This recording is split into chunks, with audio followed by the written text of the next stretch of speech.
law of conservation of momentum. We are going to study this thing now. law of conservation of momentum के लिए consider two bodies नहीं करेंगे हम, consider करेंगे एक isolated system. Consider an isolated system of two, क्या two, consider an isolated systems of n particles. ठीक है, these particles, n particles having masses m1, m2, m3 till mn and moving with velocities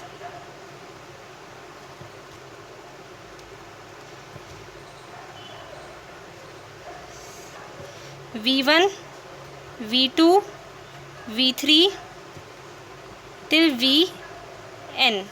ठीक है, ये चीज़ हमने कर लिया. Now so total linear momentum is equals to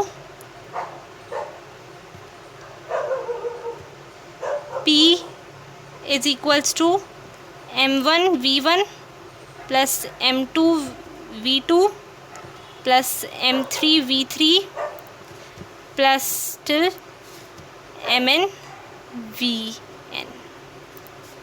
momentum is equals to p1 plus p2 plus p3 till pn. ठीक है, now in an isolated system, नहीं, अब हम करेंगे if, या नहीं, कुछ भी नहीं करते हैं, लेट करते हैं. F B an external force act on, F को एक एक्सटर्नल फोर्स मान लो, एक्सटर्नल फोर्सेस मान लो जो किस पे एक्ट करता हो, this system. Then F is equals to dp by dt. ठीक है, सो अकॉर्डिंग टू, यहाँ पे Newton second law of motion भी आएगा, Newton second law.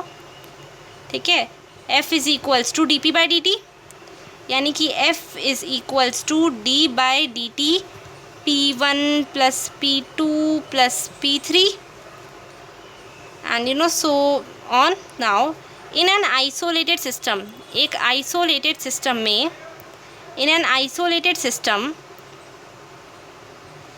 if F is equals to 0, then P1 P is also equals to 0. क्यों, सुनो, क्योंकि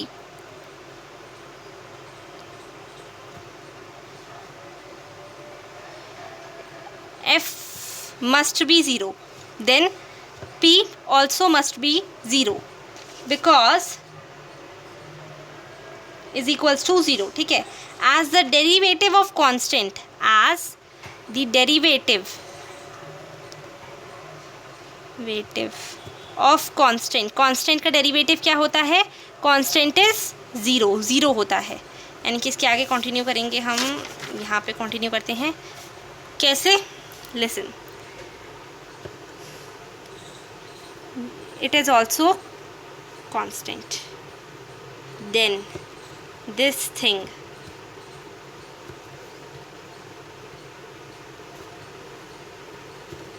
also constant. Okay, ये चीज़ भी क्या हो जाएगी, कांस्टेंट हो जाएगी. एंड ये क्या हो जाएगा, law of conservation of mass क्या कहता है, that in the absence of, absence में एक्सटर्नल फोर्स के, in the absence of any external force, किसी भी एक्सटर्नल फोर्स के एब्सेंस में क्या चीज़, जो momentum, rate of change of momentum is constant, rate of change of momentum is constant. ठीक है, मोमेंटम इज़ कांस्टेंट, ये बात ध्यान रख.